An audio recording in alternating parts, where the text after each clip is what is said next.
Eu sou Mário Persona e essas são as respostas que eu dei aos que me perguntaram sobre a Bíblia.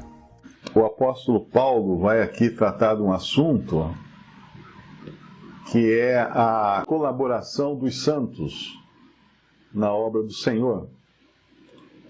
Ele começa: muito me regozijei no Senhor por finalmente reviver vossa lembrança de mim, ou seja, porque vocês se recordaram de mim.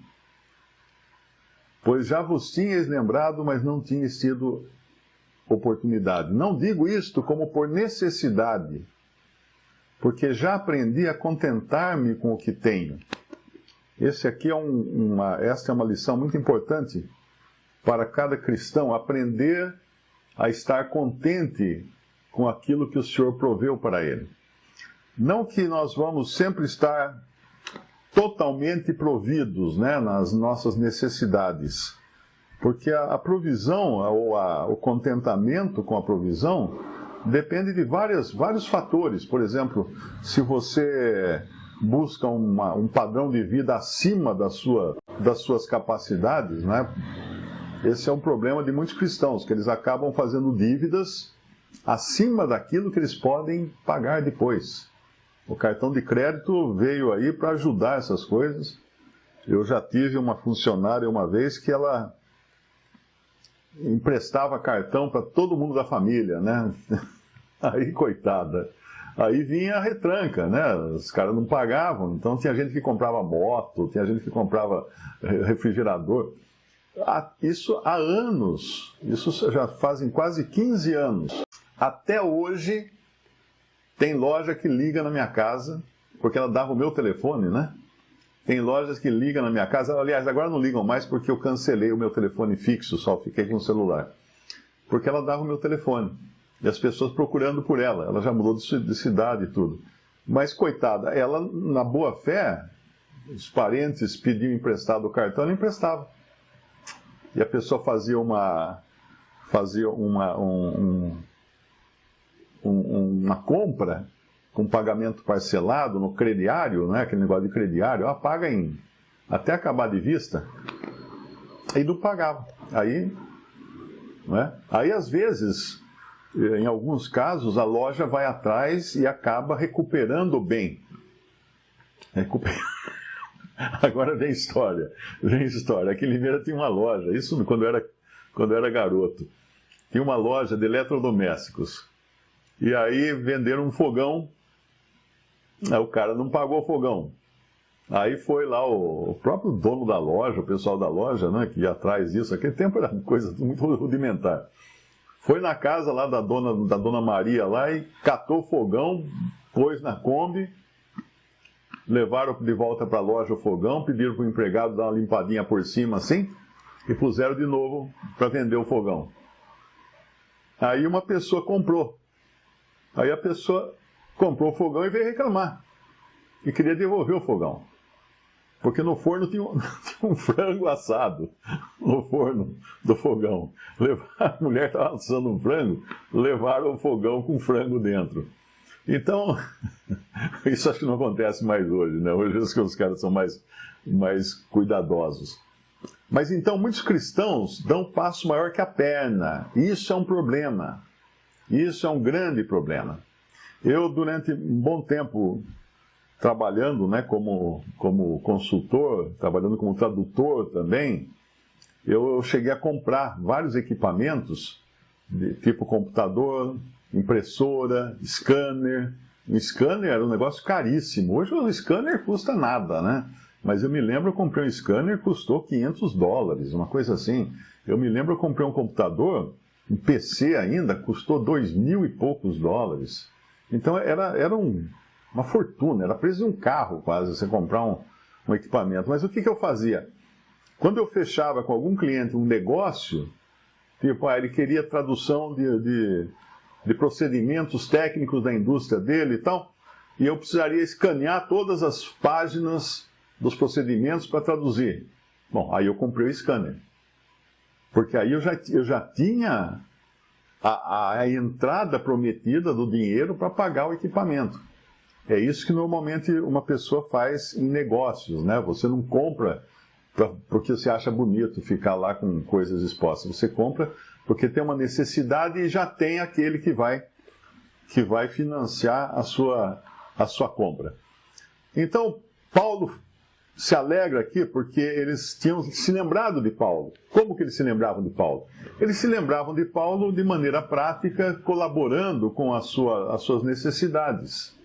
Ele fala mais para frente aqui, no versículo 15, bem sabeis também, ó Filipenses, que no princípio do Evangelho, quando parti da Macedônia, nenhuma igreja comunicou comigo com respeito a dar e a receber, senão vós somente. Ele não esqueceu isso. E depois ele ainda fala, porque também uma e outra vez me mandasse o necessário a Tessalônica, ou seja, compartilhar, os filipenses também compartilharam recursos para serem enviados a Tessalônica. Então ele não se esquecia disso, que eles tinham colaborado com ele com bens materiais, com dinheiro, né, para a obra do Evangelho.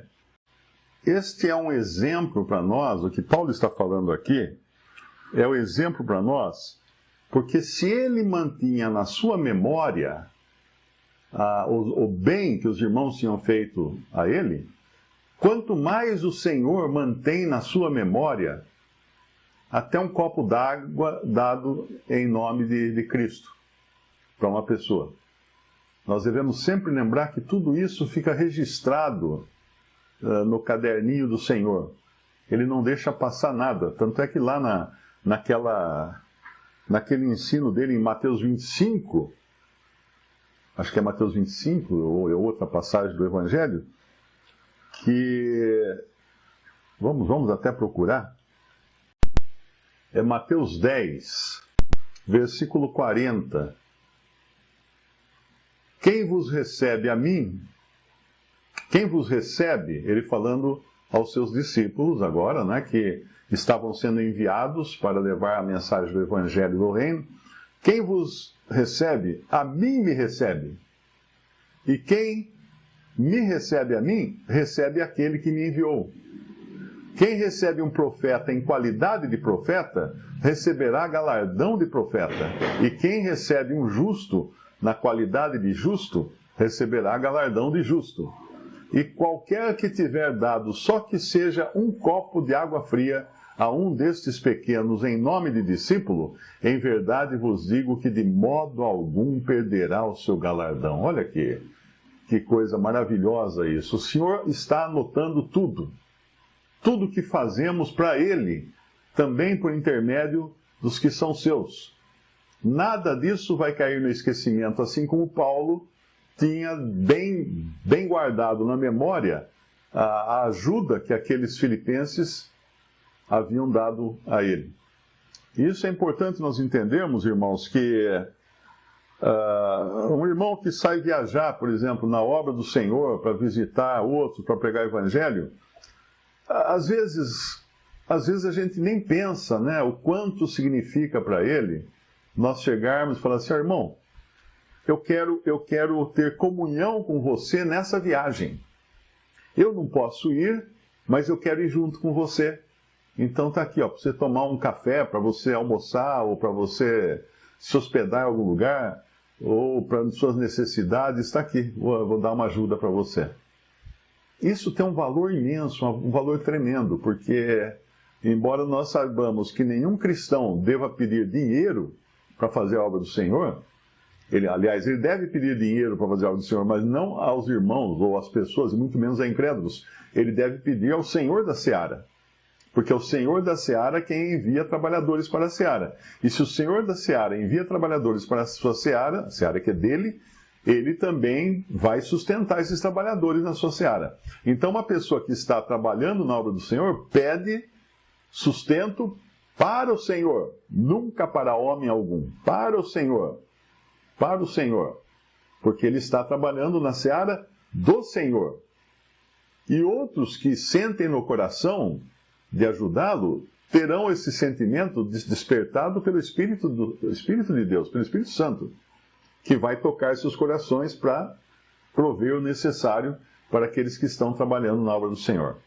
Mas nunca aceitar o pedido de incrédulos de jeito nenhum. Eu me lembro quando eu morava em Alto Paraíso, mais uma vez aqui história, tinha um irmão lá que era de uma denominação pentecostal, muito legal, muito simples, muito humilde.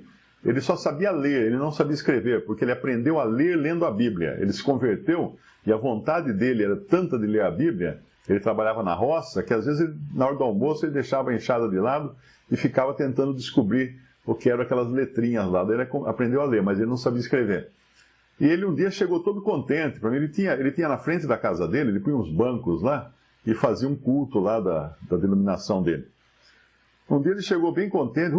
Mário, irmão Mário, ganhei um equipamento de som, microfone, amplificador, tudo para fazer as pregações lá na frente da minha casa. Você ganhou? Ganhou de quem? Ah, ganhei do vereador fulano. Eu falei, rapaz, você toma cuidado. Aceitar isso, inclusive de incrédulo e ainda mais político, não vem sem troca, não vem sem cobrança depois. Bom, passaram meses, veio a eleição, um dia eu encontro com ele na rua e falei assim, irmão Mário, bem que você falou, agora o homem não larga no meu pé, eu tenho que fazer campanha para ele. Claro, né? Claro, você acha que ele não tinha interesse amarrado nessa doação? Claro que tinha. Por isso que, dentro do sistema religioso, um cristão normalmente não entende isso, né? Tanto é que eles convidam, em época de eleições, convidam político para ir pregar no púlpito lá, para fazer campanha no púlpito, o próprio pastor também faz campanha, porque o pastor recebe presentes, né? Recebe para a igreja, ele recebe coisas do político. O político faz promessas e aí quem ganha é também a igreja e quem sabe às vezes sobra para o pastor também. Eu me lembro uma vez em Brasília eu conheci um homem que fazia um trabalho de assessoria a políticos. E deu um folheto, a gente estava no carro, ele estava me levando para uma palestra, deu um folheto para ele. Ele perguntou que igreja que era, aquela pergunta que vem sempre, né? Expliquei para ele tudo. Meu filho falou assim, a coisa tá feia, né? Porque eu fui levar um político, ele assessorava políticos que queriam entender Brasília, o que tinha, quem era quem, com quem tinha que conversar, onde é que tinha que ir, coisa desse tipo. O cara vinha no interior, não sabia nada, contratava ele para ser assim, ensinar o caminho das pedras para chegar no poder. Aí um político que veio aí, um candidato tal, me contratou, acompanhei ele na casa tem uma mansão de um pastor, que é uma das principais igrejas de Brasília, tinha um pastor, e ele estava fazendo um evento na casa dele para políticos, para candidatos a deputados e senadores. E eu fui lá. Todo mundo político, né? Eu fiquei enojado, porque o evento era o seguinte, cada pastor apresentava a sua igreja e quantos membros tinha e o que ele poderia fazer para promover o nome do político.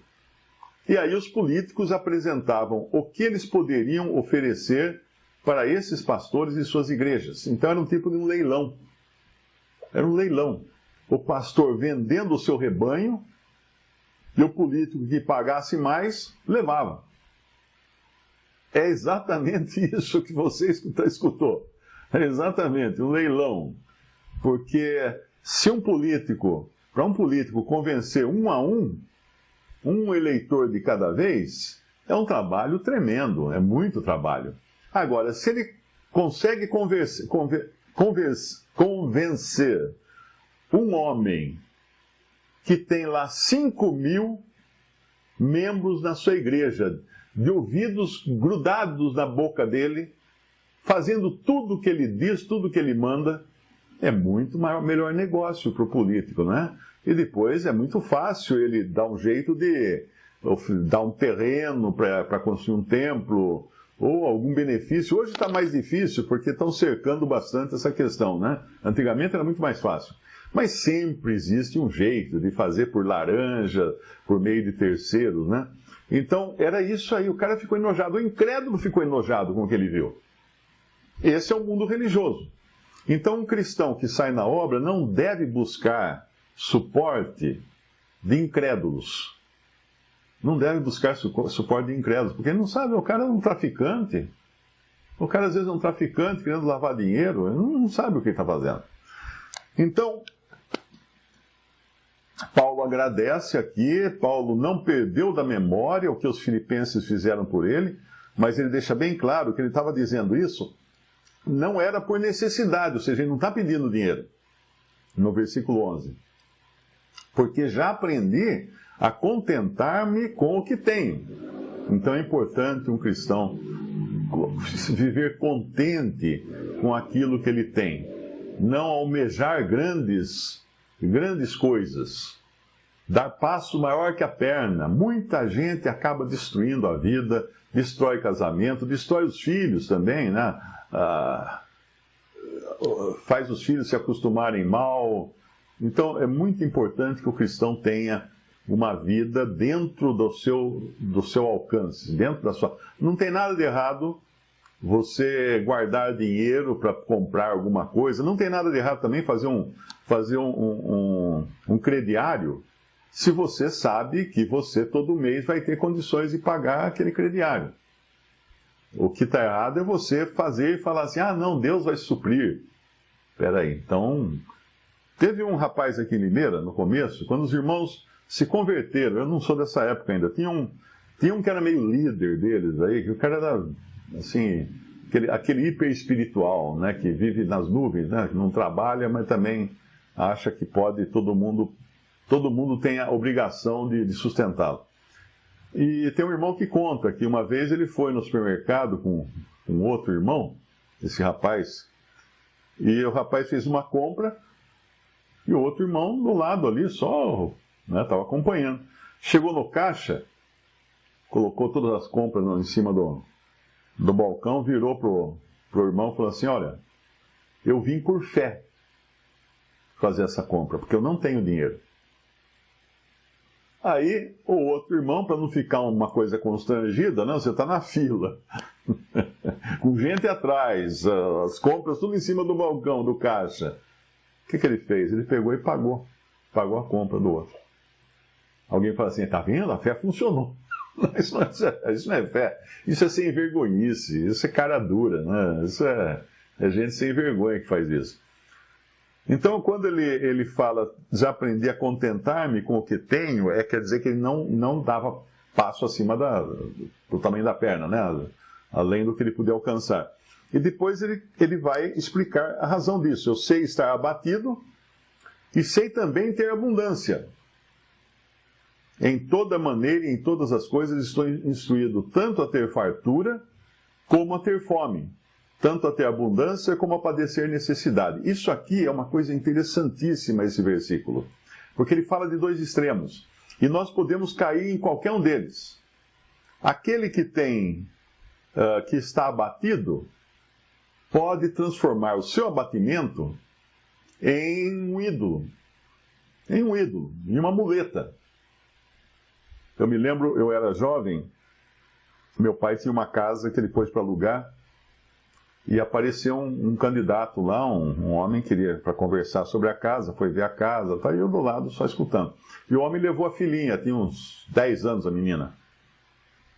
Aí ele falou para o meu pai, falou assim, olha, essa casa aqui está excelente, porque ela fica pertinho a uma quadra do hospital, e a minha filha, ela é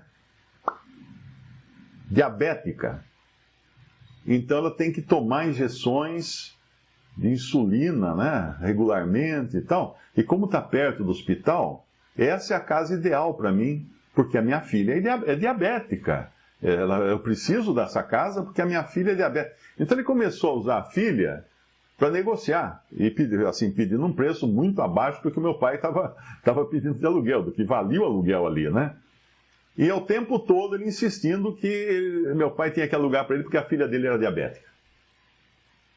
Eu fico imaginando essa menina quando crescesse, que horrível seria a vida dela. Em tudo ela iria dar a desculpa de porque ela era doente, era diabética, o mundo tinha que se dobrar aos seus pés e tinha que fazer tudo para ela, né? Tudo por ela. Isso é horrível. Isso é péssimo. Por outro lado, eu trabalhei na Verdades Vivas durante 10 anos, como gerenciando, né, o trabalho, traduzindo também livros, traduzindo folhetos, escrevendo também, respondendo cartas. Naquele tempo era cartas, não era nem internet tinha ainda na época. E eu me lembro, nós recebemos a carta de um rapaz do Nordeste, que havia acabado de se converter, e fazendo um monte de perguntas, respondia as perguntas dele, e começamos uma correspondência. Olha, eu correspondi com esse irmão, né, vários meses. E muito tempo depois que nós começamos a correspondência, ele me contou que ele era paraplégico. Eu achei isso maravilhoso.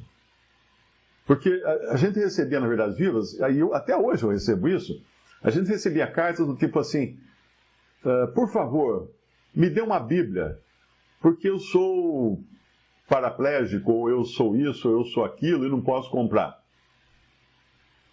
O cara usando a muleta para conseguir alguma coisa.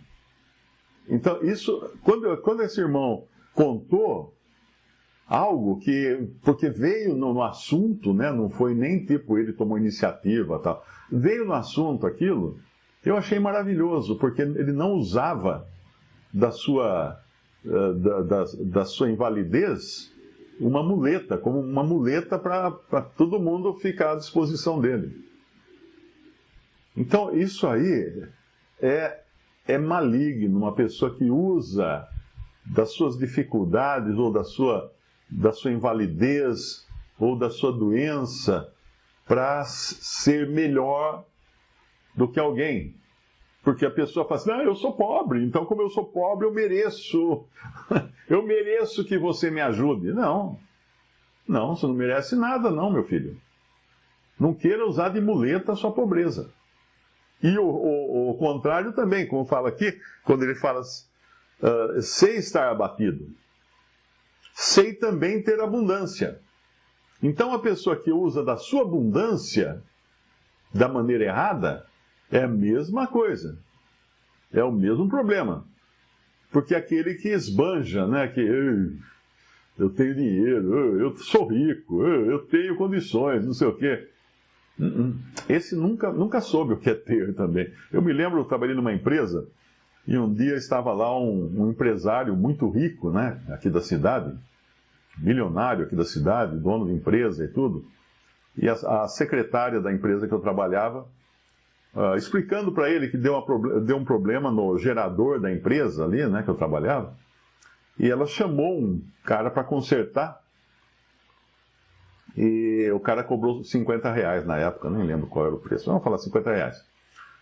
Aí esse empresário falou assim, mas você não fez não pediu 3 orçamentos antes? Porque essa é a prática comum em toda empresa, né? Você pede 3 orçamentos. Aí eu falei assim, não, era só R$50. Ele falou assim, mas ainda assim eram R$50. Deu uma dura nela. Aí você entende por que o cara era milionário, né? Ele não pegava dinheiro e ficava jogando pela janela do prédio. Ele dava valor àquilo que ele precisou construir ao longo de uma vida. Então, sei estar abatido.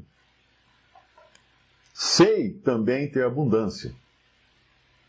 Então o cristão ele tem que aprender, tanto no tempo da necessidade, a não querer usar da necessidade para querer se fazer de vítima. E nem no tempo da abundância, não querer usar da abundância para se considerar melhor que os outros. Porque dinheiro, você perde assim, rapidinho, no estalar de um dedo, some tudo. Aqui na minha cidade, já grandes fortunas, tem lugares aqui que você vai aqueles barracões imensos, que eram indústrias de pessoas riquíssimas, está lá, caindo, despencando, telhado caindo. E o que aconteceu? Perderam tudo. Perderam tudo. Tudo. Tinha muito, mas não sabiam como administrar aquilo. Tinha até uma indústria aqui em Limeira, muito da época da Segunda Guerra Mundial, assim, que ela fabricou até armas, tinha trem que entrava na indústria, não. indústria muito grande de máquinas, indústria de máquinas. E a família toda acabou, né, eu brincava inclusive com o neto do dono dessa indústria. Às vezes eu era pequenininho, meu pai me levava na casa dele, lá para eu brincar com o neto. E o neto tinha uma babá francesa. Para você ver como é que era o esquema deles. Mas no fim foi perdendo tudo. No fim venderam o que sobrou lá da indústria e tal. Aí os caras, meu pai contava isso, os caras que foram lá tirar os móveis, tirar tudo que tinha lá dentro, tinha um cofre. E ele não tinha como abrir o cofre, mas o cofre fazia parte agora da massa falida, não sei como é que chama. Então chamaram um cara lá com maçarico para abrir o cofre. Quando abriram o cofre tinha milhões em ações guardadas no cofre. Os donos eram tão relapsos naquilo que eles tinham, que eles nem sabiam que tinha aquele cofre com tanto dinheiro dentro. Com tantos valores dentro, que ficaram, é claro, para a empresa que comprou, né? Que comprou a massa lá, todos os bens, os imóveis e tudo mais. Então, porque eram pessoas que estavam tão acostumadas a ganhar. Então, o cristão, ele tem que saber estar abatido e saber também ter abundância. O que é isso? Saber administrar sua abundância, para não ser um perdulário, para não ser o filho pródigo. Pediu a sua pai, me dá a minha parte da fazenda, ele recebeu a sua herança em vida do pai ainda, o pai estava vivo ainda. E fez o quê? Torrou tudo com prostitutas, com festas, com tudo. Sei também ter abundância. Em toda maneira, em todas as coisas estou instruído, versículo 12, tanto a ter fartura como a ter fome, tanto a ter abundância como a padecer necessidade. Meus pais nos criaram, eu e minhas duas irmãs, nos criaram assim com todas as facilidades que eu possa imaginar. Nunca nos faltou nada em casa, nunca nos faltou, mas tinha algumas coisas que realmente meu pai exigia, né? Porque meu pai era um homem pobre que casou-se com uma mulher rica, ele veio do sítio, né? Mas embora tenha sido criado num sítio pobre, ele estudou muito. Acabou tirando um diploma de contabilidade, alguma coisa assim. Foi trabalhar numa firma em São Paulo, quando ele ainda era solteiro, e ele mandava o dinheiro para a mãe dele no sítio, né? E ele contava que ele ficou morando numa pensão em São Paulo, ele tinha um terno e tinha um pijaminha ralo, né? E São Paulo fazia muito frio na pensão à noite, então ele enfiava jornal dentro do pijama para poder dormir à noite, para ficar quente. Tão fria que era a pensão. E ele contava, ele até me falava assim, se você morar numa pensão e servirem bife, coma o bife. Porque o bife de ontem será o picadinho de hoje e será o croquete de amanhã. Então, se você não comer o bife de ontem, você vai comer o croquete amanhã. Porque ele vai voltar para a mesa, eles vão refazendo a coisa, né? E ele contava também que quando ele ia trabalhar, ele tinha o dinheiro contadinho, né? O dinheiro contadinho para o bonde. Pegava o bonde para chegar no trabalho e o bonde para voltar no trabalho.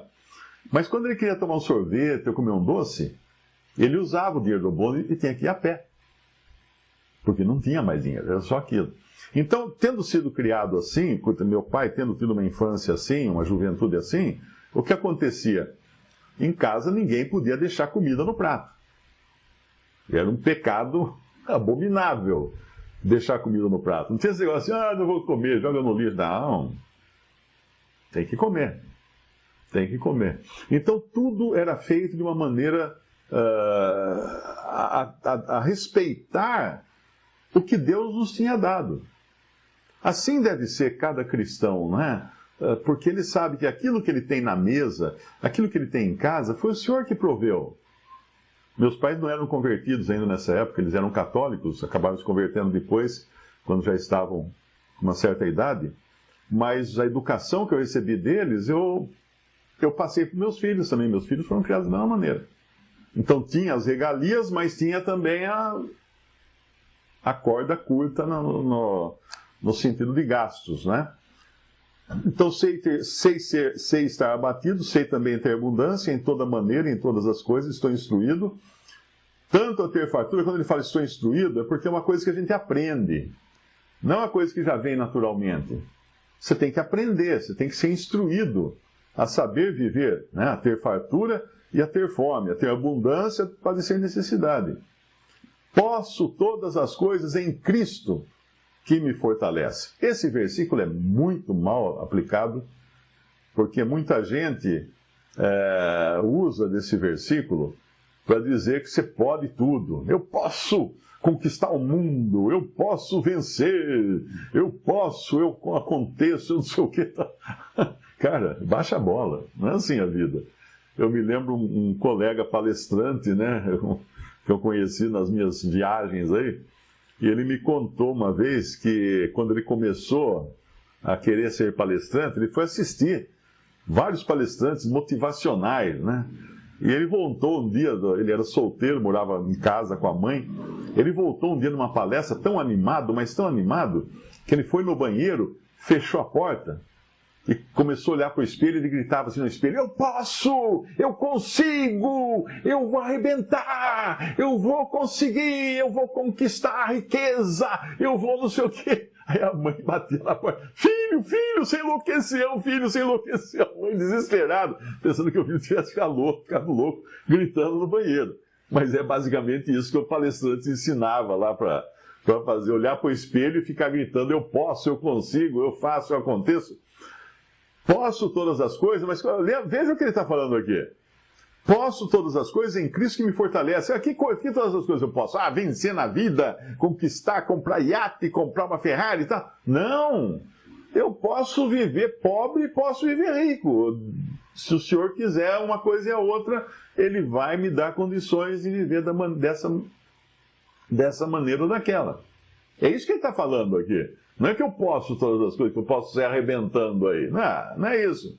Não é uma coisa que você fala assim: Shazam! Eu tenho a força. Não, isso aí não é fé cristã.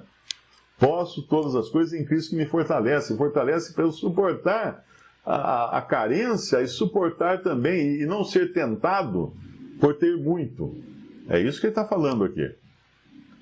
E quando ele fala aqui: todavia fizestes bem em tomar parte na minha aflição, ele está lembrando mais uma vez dos recursos que esses irmãos haviam enviado a ele. E que refrigério deve ter sido para o coração de Paulo, e que refrigério é para o coração de um irmão quando uma assembleia ajuda aquele irmão na sua necessidade, às vezes numa enfermidade, ou quando mesmo irmãos individualmente. Porque muitos têm a ideia que não, é a Assembleia que tem que ajudar, eu dou na coleta e os irmãos lá depois. Não está errado isso. Não é isso aí. É claro que a Assembleia tem o papel, que a gente vê aqui, que os filipenses, como Assembleia, estavam ajudando, mas existe também a cooperação individual. Se você sente no coração de ajudar um irmão, porque ele está passando necessidade, porque ele está desempregado, porque ele está com enfermidade, então chega lá e enfia no bolso dele: irmão, isso aqui é para ajudar você nesse momento aqui, eu sei que você está passando um problema. Ou também, nada de errado se você quiser colocar na coleta aquilo, mas é uma ligação muito mais pessoal se você consegue cooperar com o irmão nas suas necessidades. Visite respondi.com.br. Adquira os livros ou baixe e-books. Visite 3minutos.net. Baixe o aplicativo.